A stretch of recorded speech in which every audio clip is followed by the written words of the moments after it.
good segue into our next topic.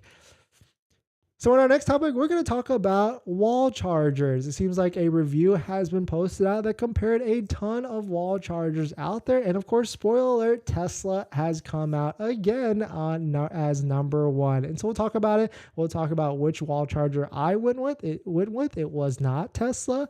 And I'll give you my reasons why. But if you're just joining in, my name is Dennis. I love talking about Tesla hacking, as I like to call it. But basically just getting the best deal on Tesla with the best financing rate. So definitely hit that subscribe if you're interested. So let us jump into this. Shout out to Inside EVs and of course State of Charge, that he also has a YouTube channel. The best high-powered EV chargers of 2023. Our top 48 amp, which I think we got a 50 amp, EV chargers recommendation of 2023.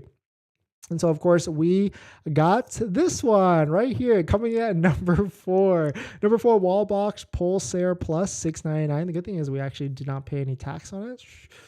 So we ordered it and it got shipped. But this is the one we actually got, Wallbox Pulsar Plus. The reasons why I went with it, besides like the functionality of the app and everything like that, it has a really small footprint. It's actually literally that size, is like this big. Of course, I'm showing you, but it does, it makes sense. And I really liked it. It wasn't really flashy. I wanted like an incognito because it is installed on the outside of the house, and so we don't want it like flashing out everywhere. And so I liked how it was black. It just kind of looks really incognito. And also I really liked how I'm pretty sure we went with the 50 amp one or the 48 one, and that charges at a pretty fast rate, almost like 40 to 50 miles an hour for a Model 3. So really nice.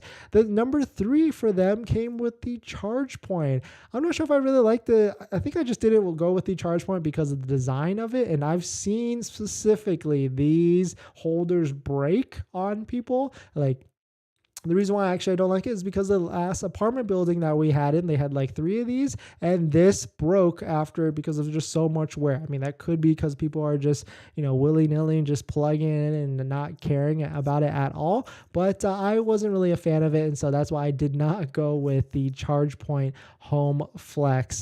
Coming in at number 2 is Emporia Smart Home 48. I mean, this one seems nice. I don't think I looked at it, but I mean, the price looks nice, $400 versus ChargePoint at $750 and Wallbox at $600. So maybe I would have taken a look at this one if I saw this article, but it looks kind of basic. I don't really know what Emporia is, but I'm pretty sure they have something else that I just saw pretty recently, but really nice. And of course, a tie for number 1 was actually, it was a tie for number 1. It was number 1 non-Tesla EV, Emporia EV SE at $399. I mean, you really can't beat that price. And that's probably why it actually won. It's Wi-Fi connected. You probably have an app as well. And $399. Yeah, that's probably why it got number 1. And of course, the tie for number 1 was the Tesla wall connector. Of course, this is the one that has the Tesla proprietary plug. So the reason why I did not go with this one is because, we have other vehicles, other EVs in the fleet or in the parking in our place here. And so I wanted something more a little bit streamlined. And also, if we were to move or sell,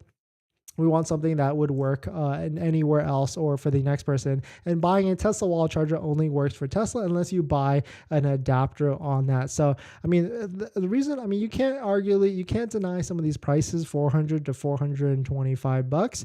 And so, I can see why these two actually won at the end of the day. So definitely some pretty interesting stuff. If you're shopping for a Tesla or shopping for a wall connector, my thoughts are buy something that is more usable for any other type of EVs. And the Tesla wall connector, you can't. It only has the Tesla plug. But if you go with like an Emporia one, it's the J1772 connector. And all you need is a Tesla adapter to plug it into your Tesla. So shout out to Inside EV, shout out to State of Charge, and shout out to Keith for posting the question about the wall connector or wall mobile connector. So we're going to jump into our next topic. But before we do that, this video is actually sponsored by my Patreon link. Down below in the description is the Patreon link where you can support the channel. So definitely check it out if you're interested.